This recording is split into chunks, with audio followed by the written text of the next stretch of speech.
ఆదేశాలతో కూల్చోగలరు.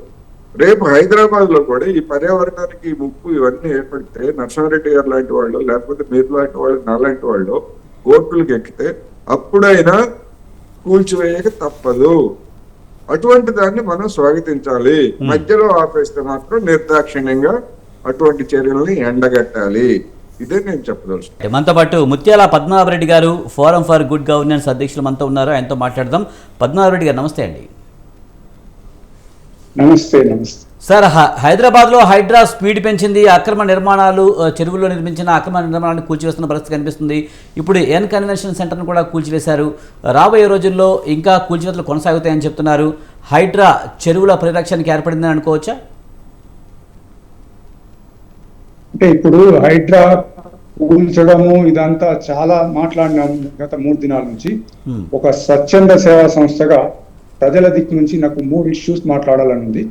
నంబర్ 1 ఏంటంటే, ఈ యొక్క ఫేక్ డాక్యుమెంట్స్ తీసుకొని రిజిస్టర్ చేసి హెచ్ఎండిఏ పర్మిషన్, మున్సిపల్ పర్మిషన్ తీసుకొని ఫ్లాట్స్ కట్టినారు. ఒక వ్యక్తి ఊర్లోకి వెళ్ళి వచ్చి రూపాయి కూడబెట్టుకున్న డబ్బుతో సింగిల్ బెడ్రూమో డబుల్ బెడ్రూమో కొనుక్కున్నప్పుడు ఆయన చూసినాడు ఆ పేపర్స్ అన్ని సరిగానే ఉన్నాయి. బ్యాంక్ లోన్ అప్లై చేసినాడు. బ్యాంక్ వాళ్ళు కూడా టెక్నికల్ గా లీగల్ గా క్లియర్ చేసినారు. ఇట్లా 20 సంవత్సరాలు అయిన తర్వాత ఇప్పుడు వచ్చి హైడ్రా వాళ్ళు ఇది ఎఫ్టీఎల్లో ఉందో బఫర్ జోన్ లో ఉంది, కూలబెడతామంటున్నారు. అంటే అది నిజంగా ఎఫ్టీఎల్లో బఫర్ జోన్ లో ఉంటే కూలబెట్టండి, అభ్యంతరం లేదు. కానీ ఈ కట్టిన వ్యక్తి ఎవరైతే ఈ యొక్క ఫ్లాట్స్ కట్టినారో ఆయన ఆస్తులు జప్తు చేసి ఈ యొక్క సఫరర్స్ కు ఇవ్వాలి అన్నది మా యొక్క ఫస్ట్ డిమాండ్. సెకండ్ డిమాండ్, అది కాని పక్షంలో కనీసం ఈ కూలబెట్టిన వాళ్లకు ఎక్కడైనా గవర్నమెంట్ ఆల్టర్నేట్ ల్యాండ్ చూపించాలా. 5 లక్షలు 10 లక్షలు వీళ్ళు ఇస్తామంటున్నారు భూమి ఉంటే అదన్నా చేయాలి. ఎక్కడ అమాయకులు ఏమి తెలియకుండా ఆ పేపర్లను చూసి కొనుక్కున్నవాళ్ళు. అంటే జనరల్ గా లాలో ఏం చెప్తుందంటే, ignorance of law is not a excuse అన్నారు. ఓకే, ఇగ్నోరెన్స్ కాదు, అక్కడ ప్రభుత్వ యంత్రాంగం ఫెయిల్ అయింది. ఇక్కడ ఎట్లా ఫెయిల్ అయిందంటే, రిజిస్ట్రేషన్ చేసేసినారు, రిజిస్ట్రేషన్ ఫీజు కట్టించుకున్నారు, రిజిస్ట్రేషన్ అయిపోయింది. తర్వాత హెచ్ఎండిఏ వాళ్ళు చక్కగా లేఅవుట్ శాంక్షన్ చేసినారు, మున్సిపాలిటీ వాళ్ళు బిల్డింగ్ పర్మిషన్ ఇచ్చినారు, ఎలక్ట్రిసిటీ వాళ్ళు కనెక్షన్ ఇచ్చినారు, వాటర్ బోర్డు వాళ్ళు కలెక్షన్ ఇచ్చినారు. ఈ యొక్క ఇంతమంది ప్రభుత్వ యంత్రాంగం ఫెయిల్ అయ్యి ఒక బిల్డర్ కు సపోర్ట్ చేసి ఒక అమాయకుడిది ఇల్లు కూలబెట్టడం అంటే కొంచెం ఇబ్బందిగా ఉంది.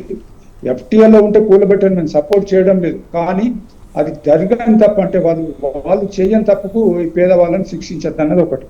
రెండోది ఏంటంటే, ఇన్ని తప్పులు కలెక్టివ్ మిస్టేక్ ఏదైతే జరిగిందో ప్రభుత్వ యంత్రాంగంతో, దీని మీద ఒక కమిషన్ వేయాలా. ఎక్కడెక్కడైతే తప్పుడు రికార్డులతోని పర్మిషన్లు ఇచ్చినారో ఈ అధికారులు కావచ్చు, సిబ్బంది కావచ్చు, అందరి మీద కూడా శిక్ష పడాలి.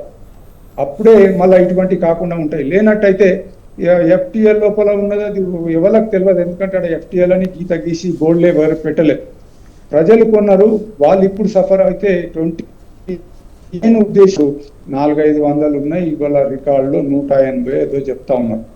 ఈ ట్యాంకులకు పునర్జీవనం కావాలి, మళ్ళా రీహాబిలిటేట్ కావాలి, రావాలంటే ఏం చేయాలి? ఇప్పుడు బిల్డింగ్ కన్స్ట్రక్షన్ మెటీరియల్ అంతా అదే ట్యాంక్ లో పడి ఉంటుంది. దాన్ని ఇమ్మీడియట్ గా అదంతా తీయాలా. అలాగే అక్కడ ఏదైతే రైట్. పద్మనాభరెడ్డి గారు, మీ వీడియో సరిగ్గా రావడం లేదు, మీ వాయిస్ కూడా కట్ అవుతుందండి. మిమ్మల్ని మీ దగ్గరికి మళ్ళీ వస్తాను. రైట్.